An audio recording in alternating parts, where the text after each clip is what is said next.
this now. Solid state, once around. It's not a race.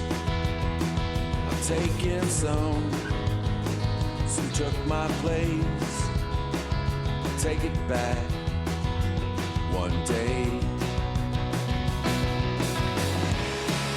I've been feeling like a king without a crown. My heart is broken, and you hear it in the sound.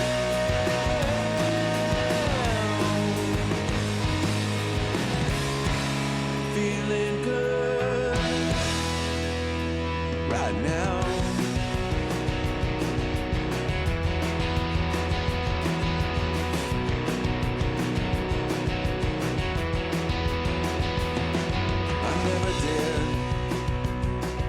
Contemplate the subtleties, twisting fate. I'm taking some, they took more. That's what it's for. It's okay. I've been feeling like a king without a crown.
And here we are. We're live. Well, not really live. We're recorded.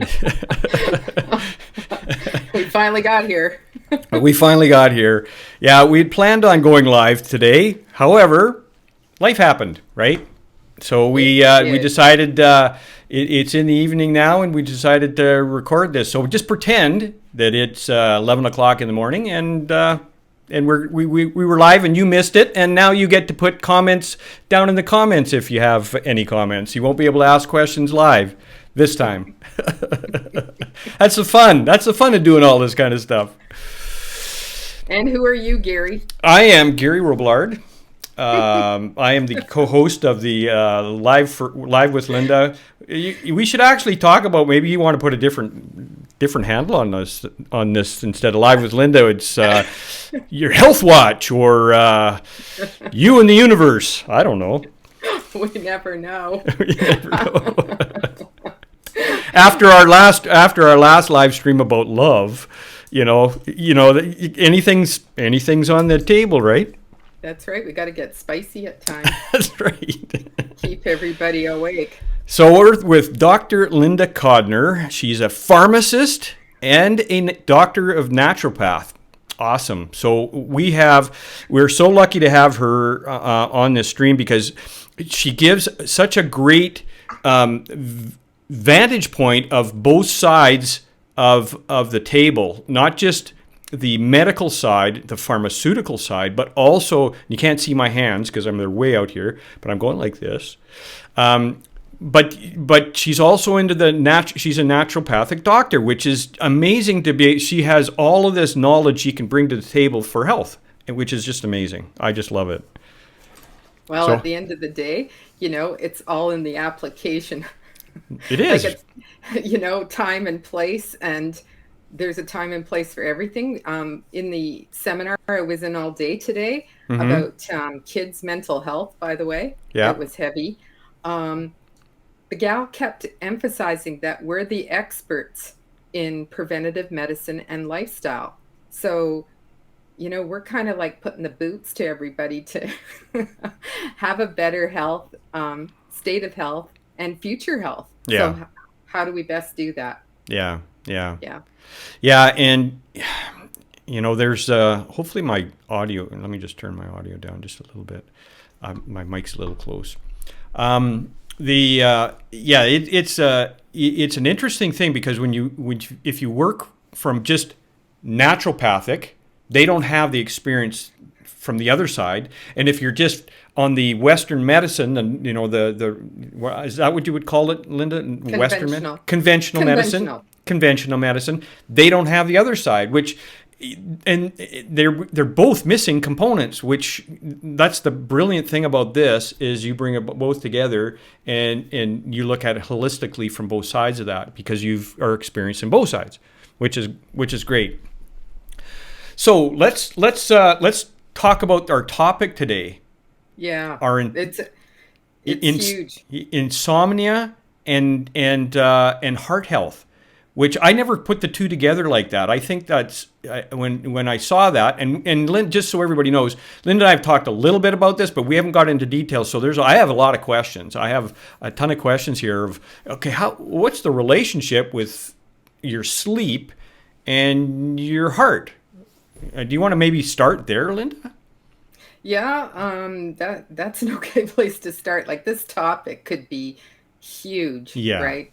But we're only going to focus on sort of wrapping up February as being Heart Month, Valentine's, and we last week talked about sex drive and libido and romance as being an unconscious health perspective that we as naturopathic doctors or your medical doctor need to be asking patients about, because it's one of those you can do it or you can't do it things. Right. And we all know what it's like when we want to fall asleep. So thanks, Nicole, for bringing up insomnia, because it led right into the whole two most important health aspects we need to talk about more. And when you can't sleep, that's a huge indication that there are things out of balance, wouldn't you say?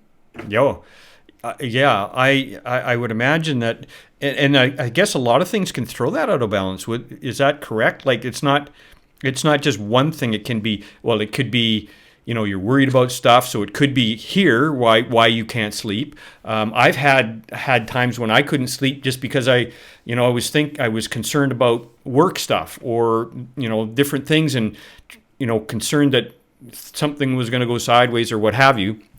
And then I've got members of my family that have insomnia because of some of the meds that they're on for their emotional health, right? And so there's a lot of different things that can cause that. So, what's the relationship between the heart and our sleep? Just so we can kind of maybe, because that was kind of a pivotal point as far as bringing the two together. Attention? Yeah, for sure. Yeah, because traditional Chinese medicine, let's say, or Ayurvedic medicine, and there's numerous, I would say traditional, you mentioned conventional medicine. So this is in the traditional sense of how we look at health and exactly what the organ of the heart actually means. Yes, we know it's one of those muscular organs. Actually, that's a pump that moves the blood around the body in response to the oxygenation provided by the lungs. So those two things go together. But how insomnia comes into this, and we'll circle back later about, let's define insomnia. That's an important piece. But the heart is where the mind sits in more of your traditional medicines. Okay. So if you're coming to someone with heart, it means that your mind is pure and honest, and you see, so that's the important aspect of how mind plays with heart. So if your mind is not settled and clear, then it's going to affect and damage the heart where it resides. The mind does not necessarily, mind is separate from brain. Right, Brain does a right. lot of other functions. Sure. So mind actually feels all of the emotions, is what in traditional Chinese medicine and etc. Yeah. talk about. Yeah. So that's why we're going to talk a little bit about how does the heart end up being damaged on account of insomnia or lack of sleep. Mm-hmm. And as you can already tell, we're going to route that through the emotional state that we find ourselves and perspective. So Right. our thinking state of mind and our feeling state of mind as two Okay. separate things. So maybe do you want to talk about the different types of insomnia, and then we'll circle back to how that affects the damage or affects the heart? How do you want to approach that? Sure, who knows what's going to come out of my mouth at this point in the day. That's We'll good. figure it out. Yeah, this is the fun part. But I do like the definitions out there about the inability to fall asleep, the inability to stay asleep, even early morning wakenings. Like I'll have patients that say, well, I've always, woke up at 4 o'clock in the morning. I don't have insomnia, but yet it is because they're not really ready to get up yet. And Right. they're wanting to go back to sleep for a few more Z's anyways. Yeah. Yeah. Insomnia can also be like sleeping restlessly. So, fussing around and, getting tangled up in the bedclothes and, it's just getting up at night frequently, whether it's because of medications or weaknesses in body functions that will cause us to wake up as a Right. disturbance. Right. So insomnia is sort of related to all or any of those things. What I found interesting is insomnia isn't a true insomnia if it's something that happens because of a weather change. Some people are so sensitive that when it's very windy, blowy around, or a big cold front is coming in, they can't sleep that night. Well, it's a temporary thing. It's not really classified as true insomnia. So would insomnia be kind of a long-term issue as opposed to a once in a while, like you said, with the weather? Yeah, more of Okay. it's gone chronic. Got it. Got it. Okay. As opposed to this is called acute. It's only going to last for a day or two, and then you're going to get back to sleep. Sure. Or if you're too hot or too cold, or the bedroom window you forgot to open it, and you like sleeping with the window open, and maybe too much coffee. Yeah. Eating late that one night. Right. With too heavy, greasy foods or spicy foods, whatever doesn't sit well with you. That's not really considered insomnia. And also insomnia as far as because of a health concern. So people may have insomnia because of asthma. Well, that's not really true insomnia of the mind. The asthma has not been addressed, and that is creating a sleep disturbance. Right. So, or pain. Say you pulled somebody I know has pulled a hamstring, so now they can't sleep because every time they roll over, ow, So right. is that really insomnia? No, not really. Yeah. It's yeah. just that they're not resting properly. Right. Okay, that totally makes sense. So now we're talking about chronic. So I know there's people in my family because of medication they're on for emotional support, right? Types of medicine where they have an insomnia and have a dickens of a time getting to sleep, because of the meds they're on. Right. How do you, and so that's one cause of insomnia, obviously.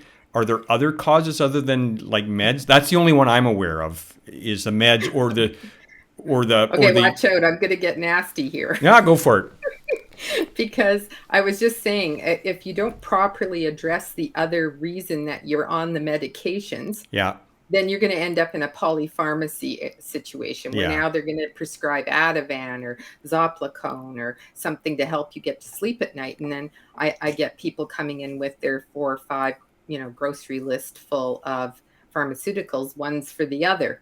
Yeah. this helps this, and you got to do this, and we don't Yeah. want that. The one I heard was Seroquel.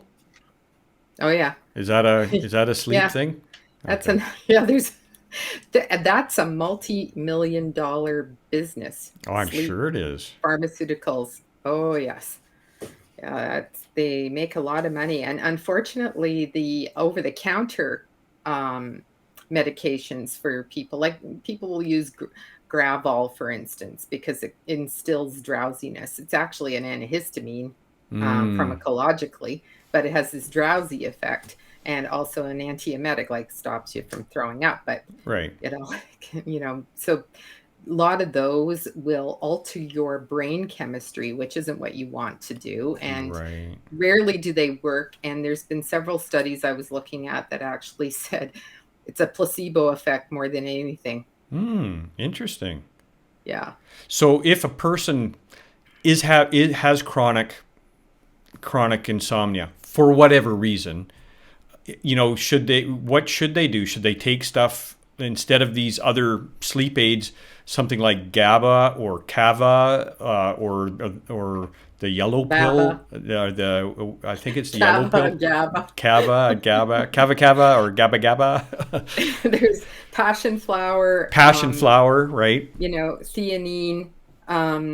Kids, are they respond well to GABA and theanine, and they tolerate it well, and they're not going to have any long-lasting effects. Passion Do, flower is another one that I like to use, or oats, Avena oats. sativa, and one that isn't often mentioned is catnip. So it's a stimulant and whoopsie-doo time for the kiddies, but for us, it's sleepy time. Oh, really? Yes, so Oh, there's a lot interesting. of formulas that will include catnip as Isn't part that of their. interesting? Hmm. So And they do even those? recommend. Sorry, Go go ahead. ahead. No, no, go ahead. Oh, with lettuce. And interesting. I was reviewing for another patient some options for them because we were having a discussion as to what the best formula for them would be. And green lettuce, like a type of lettuce, actually is used as a herb and homeopathically to calm the nerves. So this Wow. old text I have actually recommended lettuce sandwiches Isn't from the that 50s. Yeah. is that right? That's So interesting. we always talk about milk, Yeah, which has a lot of tryptophan yeah, and can be a precursor for melatonin and serotonin. So some people find the benefit of drinking a nice warm glass of milk, and they sleep better. Whether yeah. that's a placebo, we got to talk about that sometime too. Placebo, yeah. Um, So I was going to ask you, mhm. these natural ones like passion flower, that sort of stuff. Did they alter brain chemistry too, like the other ones, the pharma ones? It instills it in a way that the body is going to recognize it as a natural substance and Okay, therefore can process it through metabolically differently than a synthetic substance that's got it. very pointed in its Sure, action. sure. So I prefer to use more of a herbal medicine. Yeah, Yeah, and homeopathy can and work really well as well too as an add-on. Sometimes we need to layer up different things like magnesium. Everybody talks about using magnesium to help relax the body muscles to go to sleep. So let's talk about that for a second. sure. Like the whole muscular tension that we hold, we don't notice that we're holding it through the whole day. This anxiety level of what's going to happen next. As we know, these days things are very unpredictable and disconcerting, and people hold a lot of tension in their bodies. And that's how magnesium exerts its effect by allowing the muscles to go into more relaxation. Right. So not only just your striated muscles, like your muscles of your that move your skeleton, but also internally the musculature of the intestinal organs will relax too, because we can hold internal tension and external tension. Yeah, So, because I never realized that until you pointed it out to me, and I'm going, and I didn't had no idea that I was holding that tension, right? mhm. Because you don't notice it. It's like I guess you do it and you don't even recognize it, and then until you pointed it out, and I went, oh my gosh, that was quite an epiphany for me. Yeah, and it's just like you're noticing, it's an awareness that was brought to your attention because I saw you walk in with clenched fists. No, I'm just kidding. I don't know, but um, It was the I, twitching. honestly, uh, you know, it's the yin and yang of life. So when we have tension, we can only hold the tension for so long, and then we have to go into the opposite, the yin and the yang. The yang is the tension, the yin is the relaxation. Right. We can't like and a good example of what that looks like is a plant that can stand up straight with enough hydration, and then when it goes limp, when it doesn't have enough water. Right. So that's the difference between tension and relaxation. Got it. How do we bring relaxation to ourselves? What are some ideas that we can we can take a breath, and then we hold it and exhale slowly. Right. Creates relaxation. Relaxation can also be created by forcing tension. So we can feel tension, but then you exaggerate it. Yeah. And then And there's a release. Yeah. That's right. So you're like scrunched up, and then you relax and breathe out and straighten everything out. And then you do it again. And there's meditations that you can find online that take you through a tense and then relax process, starting from your tense your scalp. Okay, relax your scalp, tense your face, relax your face. And you can listen to it as a meditation to go to sleep, to instill some sense of calm. Sure. Yeah. I think that tension and relaxation is carried on in so many other health aspects as well. But we're going to just talk about it in sleep today. Yeah. Yeah. Hmm. So what other kinds of things we can take to relax? Like I know for myself, sometimes I'll have a hot shower before I go to bed. That kind of relaxes me before, and I've had that help me go to sleep. Are there other things besides? That's something I've just done myself, but I'm sure there's other things. You mentioned hot milk. What other things can a person do to relax themselves? Hmm. Well, I guess, understanding what the tension is all about is, Mm, of course, very important. And showering, some people find that overstimulating. really? Yes. So the whole action and movement of water can sometimes have an opposite effect. S- Soaking in a hot tub with magnesium sulfate or, Epsom salts Epsom salts, yeah. will, and with lavender, if you're a lavender person, and you can even orally take lavender capsules that Mm, can instill relaxation as an essential oil, um, or some other fragrance that you find relaxing. And I mm-hmm. keep meaning to put that up on the website too. Um, but understanding that, we have to be complete in our um, supplements. So not just magnesium, it could be calcium, it could be vitamin D, B complex, though you don't want to take that close to the evening because some people find it um, stimulating. If you take a B complex, it's providing all the nutrients so that your body can detoxify overnight and oxygenate. Mm-hmm. So that is important in trying to instill relaxation and set the mood up for sleep, which is part of our sleep hygiene people will talk about. Like, do you have a routine? Is there a best time of night that for your body and your body type to go to sleep?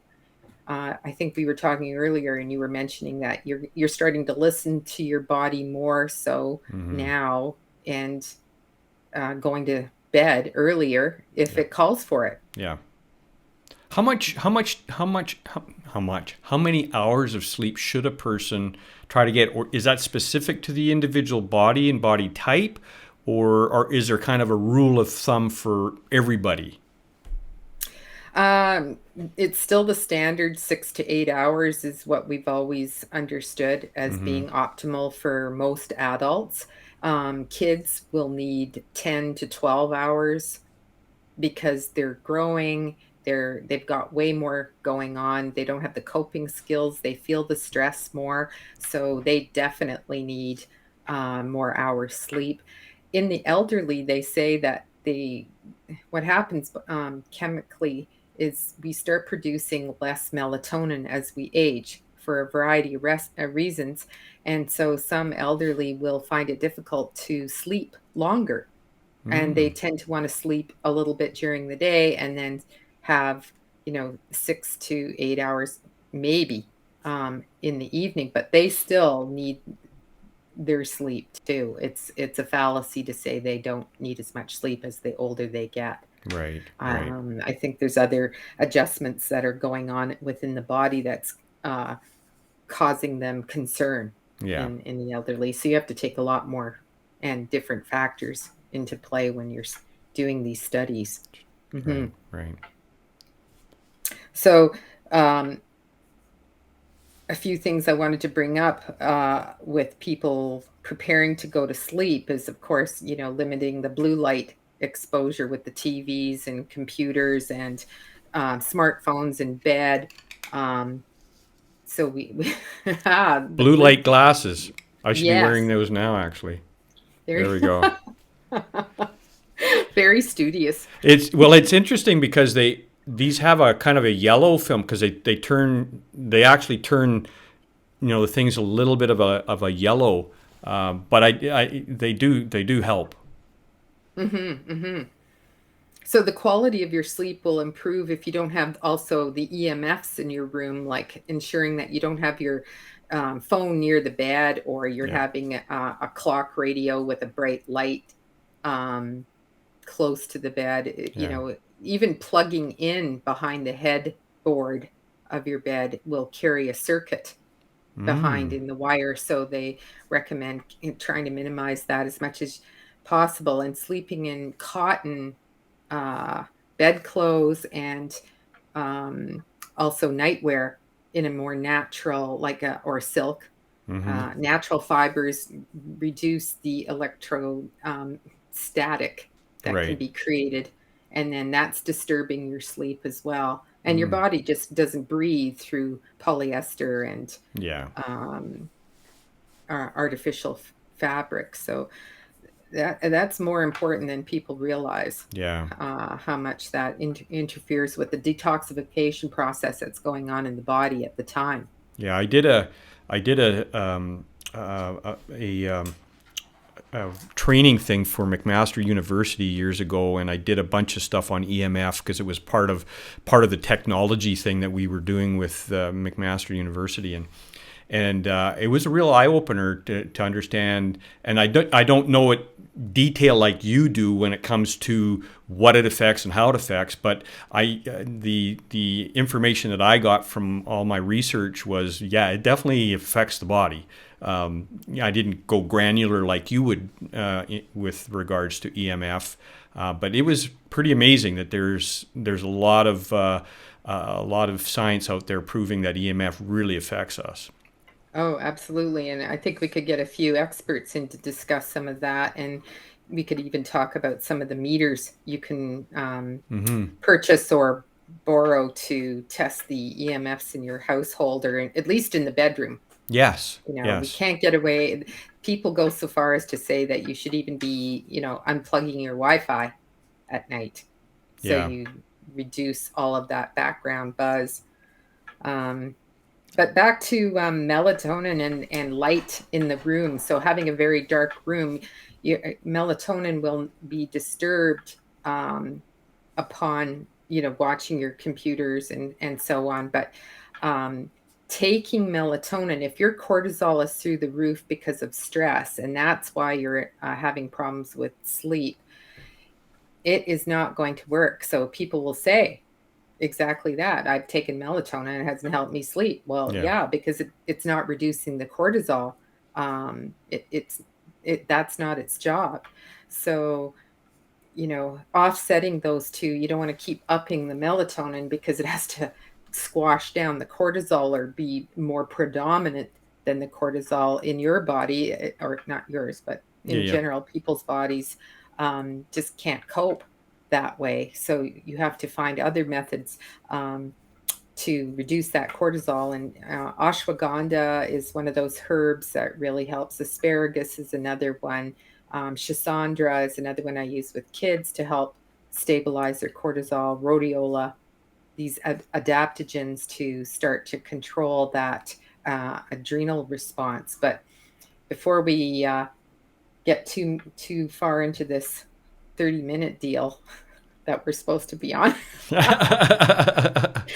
I just have to say that there's been some really powerful things that came up about the emotions that are keeping us and our heart damaged. Like even excess joy can overstimulate our heart. So it's an emotion that keeps us awake, when you're excited about something. Right. Yeah. Yeah. So again, the yin and yang, the just enough to keep everything interesting, but not overboard. Sure. Sure.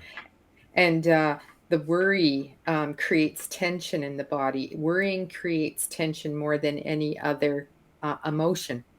So So probably those two, because you mentioned stress. So stress and worry, would you say, in your opinion, those are the two contributing factors to insomnia?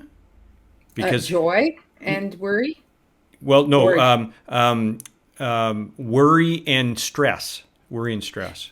yeah, like what is the source of the stress? It could be Yeah. sadness can be stressful.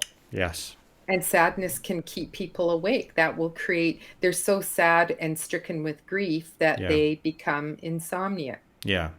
Um, and this damages the lungs. The lungs are associated with the emotion of grief. And so then it becomes a twofer. So you're sad, damage the lungs. It's reflected by the heart because the lungs and the heart work together. Right.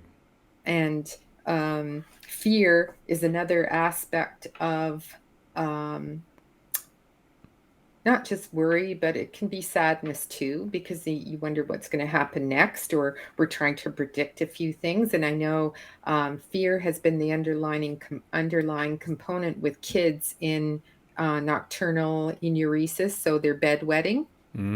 Generally, there's a fear component that, they're not going to, sometimes it's nightmares, sometimes they're afraid they're not going to wake up. They wonder if their parents are going to be there. Lots of different feeling pressure at school because it can go on into later years. Yeah. This is all fresh in my mind because I just went Sure. through all this today. But, night sweats and dry mouth, and I'll have, women that are 85 years old complaining about white night sweats. And it's because there's this nervousness and fearful component that's affecting the heart, which controls the sweating. So, Gee. and that's from a traditional Chinese medicine perspective, using the 5 element theory, and it gets complicated. Yeah. That's why insomnia isn't an easy fix. You can't just, you're not a light switch. You just don't go 150 miles an hour all day long and then expect to cruise into sleep with the flick of a light switch. Yeah.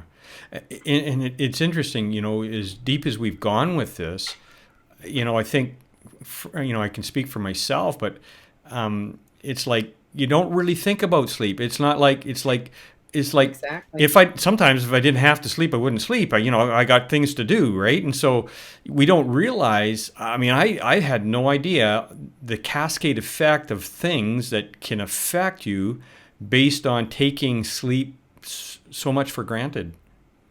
Very much so. Yes. It's kind of like we don't think about breathing. No. We don't think we have to digest our food. Yeah. It's just something that's happening automatically. That's why it's a very good gauge, and people don't often look at it as a huge health symptom Yeah. because it has all these other spin-offs. And right now we got to keep relating it back to circumstances in the world. So when we're in fear or worry or shock, um, it's not being able to control our world Yeah. is a huge symptom. Prior to the pandemic, Yeah. it's we don't like what's happening in our world. How am I going to fix it? Well, and And and there's so many things. I mean, this war that's going on with the Ukraine right now. I mean that's far away, but it stresses me out that people would treat other people like that. And I feel I feel the stress in me mhm, for these poor people that are going through all of this because of the mhm. greed and selfishness of this one individual. So yeah, I totally get that. It totally makes sense. So being flexible and having strength of character is the opposite of being fearful and creating the worry in our body so that we can't rest at night. Because if we have this other character personality besides the worry, then with this other strength, we offset it, the yin and the yang, so that we can have sort of a neutral place. And in that neutral place is where we get to sleep. Right. So can you So bring on this other character, like will it into existence or such?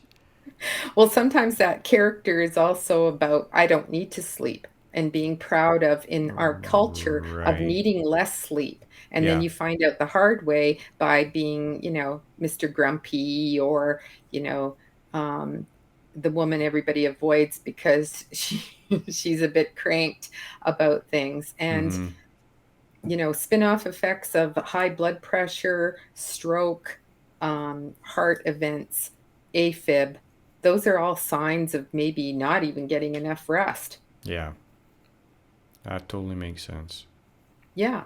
So moving through the world right now, reminding ourselves that we need to be a light for other people is Sure. a big task, but um, keeping a positive perspective on what can I do in Mm-hmm. my own world to ease things is something I try to remind myself and be grateful for what I have and where I'm located Yeah. and how my knowledge can maybe help myself and those immediately around me and in my practice Sure. um, to support people in these tricky times. Yeah. Yeah. Yeah, Yeah. super Yeah. important. It really seems like we really have to be more aware and not just be on autopilot all the time and be more aware of how we're doing, Yeah. and asking the question, man, I've got insomnia. Well, ask the question, why? Why do you think you have this? What's bothering you? What's worrying you? What can you kind of flesh out just on your own? And maybe you can't do it on your own. Maybe you need to book some time with Linda to talk about that because, I mean, I don't know how many times I thought, I thought I could see it one way and she helped me create a paradigm shift where I actually saw it from a different angle and went, oh my gosh, I never thought about that. And sometimes you can't see it on your own. No, especially when we're in a frazzled state. Sure. We don't always have those perspectives at our fingertips, Mm-hmm. and practicing all the time is another way of sort of going, okay, well, what's another way I can look at this? But you're right, like connecting with other people and asking them how are they really doing, Yeah. and if they say, look, I'm even having trouble sleeping, and then just say, oh, well, this is what I do to help myself sleep, and this has been of some benefit. And there's natural ways to also use products or meditations or, like you say, perspectives to help us feel more. I hate to say it, in control. We're Yeah. not really ever in control, True. but giving us a sense that we can deal with things as they come up. I Sure. think, knowing that. And kids in particular don't have that skill because they're looking to adults in their lives to have the experience and put their mind at ease. Yeah, so the best thing we can do for our kids, grandkids, is to be working on ourselves so that they can look to somebody, say, is it okay? Yeah, it's okay. And then they actually kind of anchor to that, right? Oh, yes, definitely. And, I feel comfortable. I wouldn't give a child acupuncture. You can use acupressure with them, and I get really great results. Um, and that's an easy, relaxing experience for them because they usually don't go for a massage, No. but a 10 or 15-minute treatment with acupressure on Mm-hmm. points that relieve their tension allows them to then get another perspective on how can I treat and feel better. Oh, this is an interesting technique, and I learned this from my naturopathic doctor. Mm-hmm. So it's an easy, non-invasive way. They don't get scared. And there's, like I said earlier, there's lots of homeopathy and herbal combinations that can help kids. So, Yeah. and just like elderly as well, anybody on a lot of medications, homeopathy is a real easy thing to implement. The frequency Non-invasive, right? Like it's and not. doesn't cause any drug Yeah. interactions. Yeah, Yeah. that's and no long lingering effects. So there's a whole host of tools, you could say, or remedies to help people feel more comfortable and then get the sleep, and then they're better able to cope with the next day. Yeah. Yeah. So that's what we want. Yeah. We want to be able to get up and cope and also not cause any long lasting negative physical effects on our Mm-hmm. health because we couldn't sleep and nothing could digest the next day and so on and so forth with more and more of this tension in Yeah. our bodies. And if we leave it So, too long, it's like anything else. We end up having more and more physical problems because they over time get, worse and worse, correct? yeah, it can accumulate for Yeah. sure. And become a, Yeah. a problem. Yeah.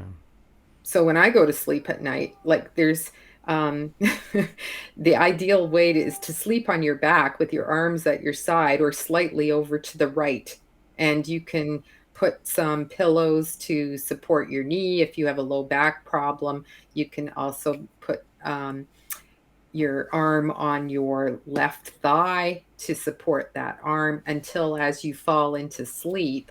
These are all relaxed positions, and it allows your heart to have no pressure on it. When you're laying on your right side, the heart is in above the other aspect of your body, so the circulation isn't impeded to it.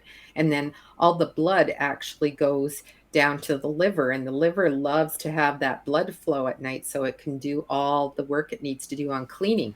So, so you're saying sleeping on your back is the best? Um, yes, I I can't. guess you could. I have a hard time Not the sleeping. best. Okay. It's not necessarily the best. Okay.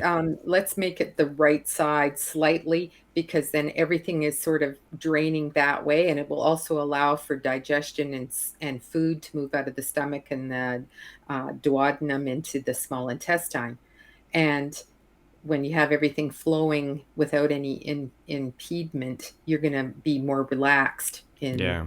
that sleep process. And people that have problems that are dreamers, this is an interesting thing. In traditional Chinese medicine, they separate the mind and the soul as part of the brain. Mm-hmm. And when the soul isn't comfortable going to the liver, it's going to make you dream more. Oh, really? So as the mind sits in the heart, the soul sits in the liver. So if you're dreaming a lot, it could mean that your liver is congested or it's not happy with what it's having to process, more toxins or something like Right. that. So that's why you work on the liver too, to help sleep. Hmm. And snoring is about phlegm in the upper respiratory area. And why is phlegm formed? Because the stomach isn't digesting well. Oh, wow. A lot of Yes, things I didn't know. Oh my gosh. I know. So are you getting tired now? I'm getting tired. I'm getting tired. Talking about sleep, we're Gonna go for a nap. gonna go for a nap. Well, this has been good. This has been really interesting, really educational. sleeping. So I like kind of wrapping this up with, how to sleep and leaning more a little bit onto the right hand side, because I tend to flip from left to right during, through the night. But understanding that if I lean more to the right, better circulation's better for the liver. You were saying it's able to do its thing a little bit better for the heart. Good to know.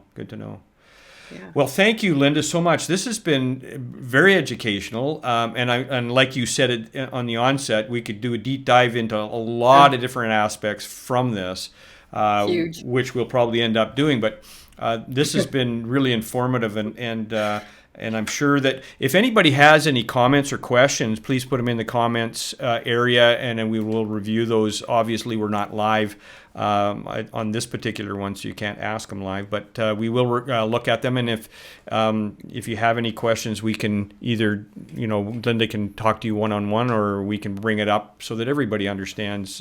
If there's one of those questions that, this would be good for everyone, we can do that on the next live stream. Anyways, one of these days we'll have to go through the stages of sleep, and why is it important to have that certain time frame that we need deep sleep, and also the REM sleep.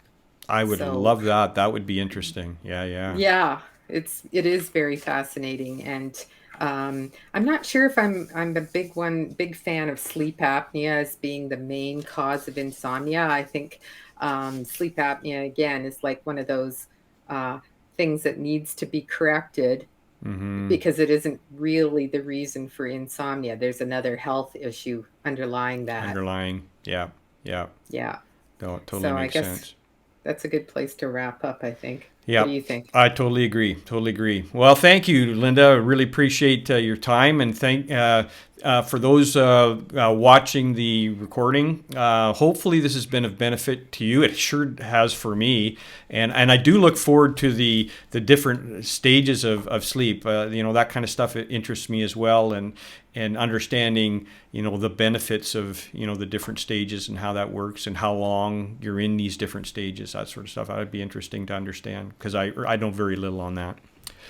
Anyways, we'll do it another time. Yeah, absolutely. Thanks so much, everyone. We hope you have a great rest of your evening and weekend, and keep safe out there, and we'll talk to you soon. Bye for now. Bye, Linda.